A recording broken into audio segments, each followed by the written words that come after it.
I'm certainly. And spell it for me. Okay, now, yeah. Ready? My name is Paula Dote, Paula-Dote.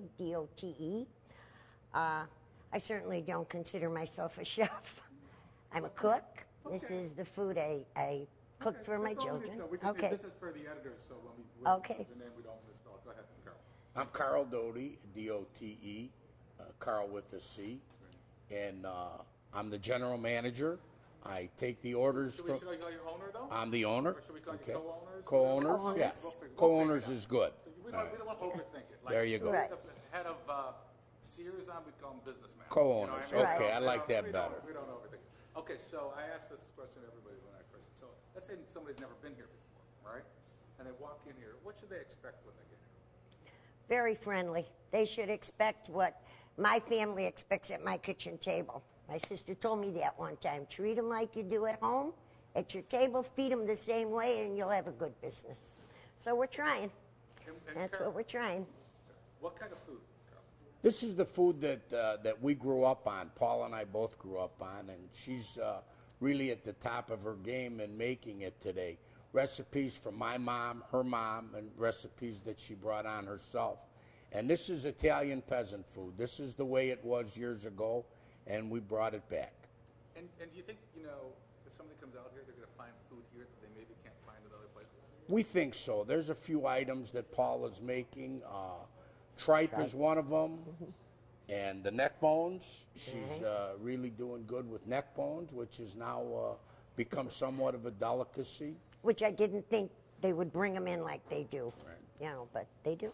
So people come here just for the neck bones? Oh, absolutely. Neck bone Wednesday.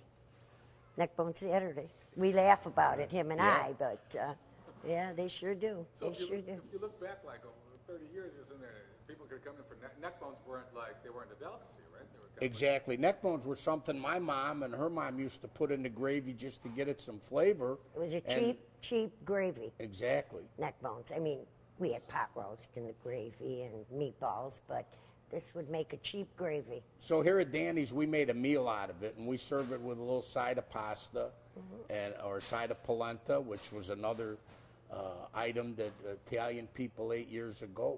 Polenta was cornmeal, is cornmeal, and it was inexpensive, and that's why we served it in our homes 30, 40 years ago. And what type of people come in here? What's your typical customer like?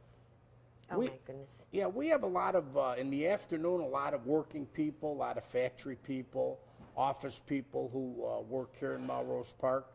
And in the evening, the neighborhood, a lot of neighborhood people. Melrose Park is still a very Italian community. And we get a lot of the locals, and we get people from as far away as Naperville and Northbrook who have heard about us, and we're glad to have them. Oh, yeah, and they're repeats. I mean, they keep coming back. We thought, well, they came, it was like a novelty for them to have neck bones. But they keep coming back and bringing their friends, so we're happy to have them. We've made some good friends here. I feel we have. We really have, yeah. I feel we have.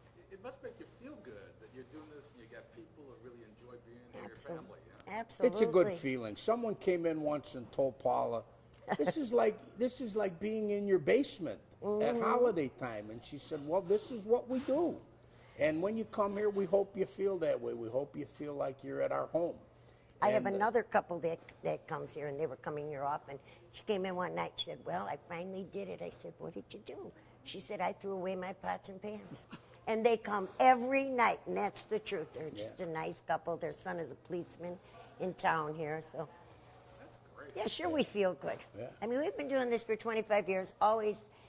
We always enjoyed it. We've been doing catering, but this, everybody likes compliments, especially if you're making something that, you really know how. I don't know if I know how to do a real good lamb chop but neck bones, we're good at it. We are. We're good at it. So does the feel of the place change between lunch and dinner? It does a little bit, but we don't. We're not a stuffy type of restaurant. We're real casual, and we want people to continue to be casual. If anything, we might get some suit and tie people in the afternoon because they're at work, and sometimes get them back in the evening with their families and in their shorts and gym shoes and so forth. So it's very casual here, and that's one of the keys. We like to say this is where friends and family come to eat. And now, first of all, I've eaten here, so I don't know how people are going to actually go back and get any work done after they've eaten. But what are you guys known for? I mean, we talked about the neck bones. What else are you known for? Well, the large portions and the low prices. You know, we decided when we bought Danny's a couple years ago that we were going to keep the prices very reasonable. And because of the way Paula cooks, and she cooks what Italian people say abbondanza, there's always plenty of food there. And so our portions are large and the prices are inexpensive. And you have a whole meatball thing twist going, right? We have, when we make meatballs, Paula would always fry a little piece of the meat to taste it before we went ahead and made a couple hundred meatballs. So having tasted it, I said, let's try this on a sandwich. And so we have what we call the fried meatball sandwich. And we just take that same meat that we make the meatballs, we grill it, and we put it on grilled ciabatta bread, and people really have kind of fallen in love with it. It's by far our most popular sandwich. It's no different than on a Sunday morning when my mother would fry meatballs. My mother-in-law, she's a great cook, and this meatballs are her recipe. And she'd fry them, and she'd have to, you know, slap all of us. Don't take them all. I only made 20, you know what I mean? But it's the same thing. We only shape them a little bit different. Right, exactly. Yeah.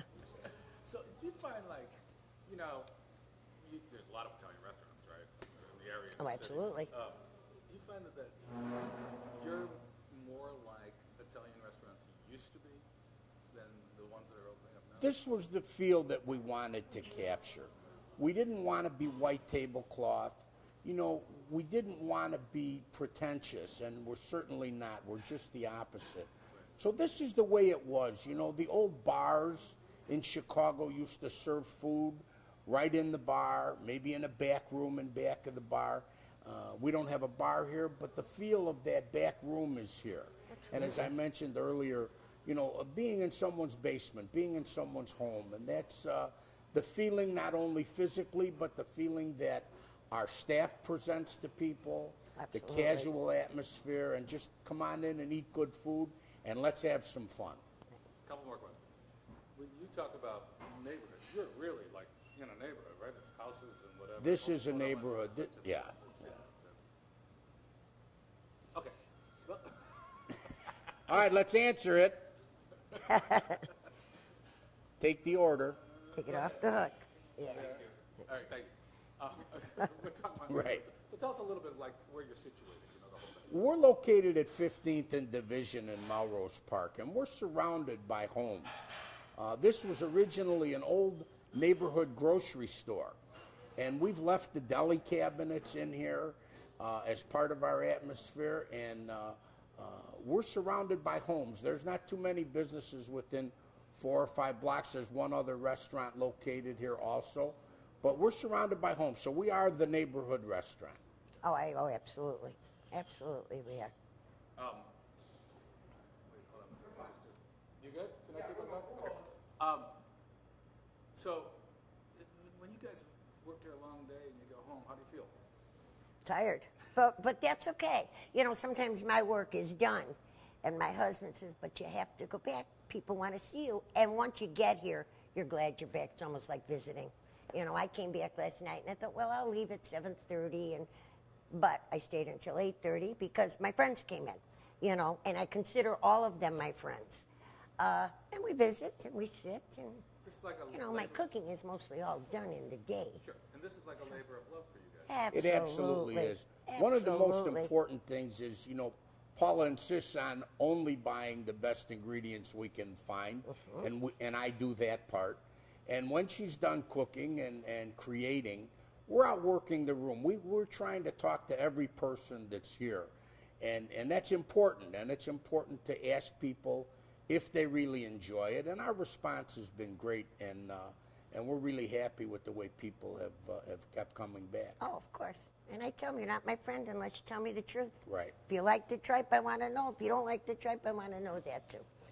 Last question. So you talk about people telling people and word of mouth. So if somebody comes here for the first time and they're going back to their office or their family or their whatever, what do you want to tell? What do you want them to say about Danny's? how friendly it is.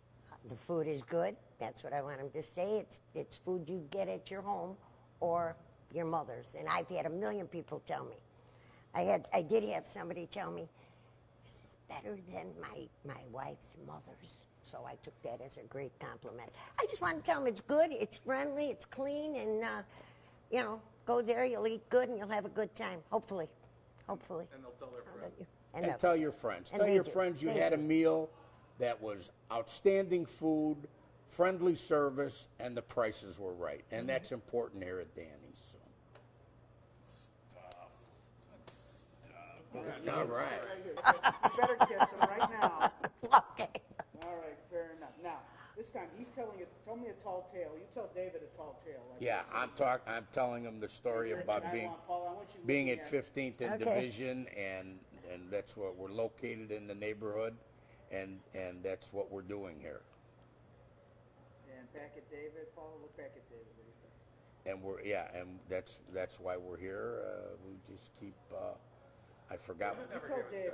Okay. You tell David your favorite restaurant besides Danny's in the area. There you go. In the area, Or because my anywhere. favorite restaurant is Beyond Us. Yeah. That is my all-time favorite restaurant. Right. You know, he texted me the other day, saying, let's go out to lunch, and then I said, and it just You disappeared. look at her. His mom comes in sometimes. Well, I stood up for his mother's wedding years and years ago, 40 years ago.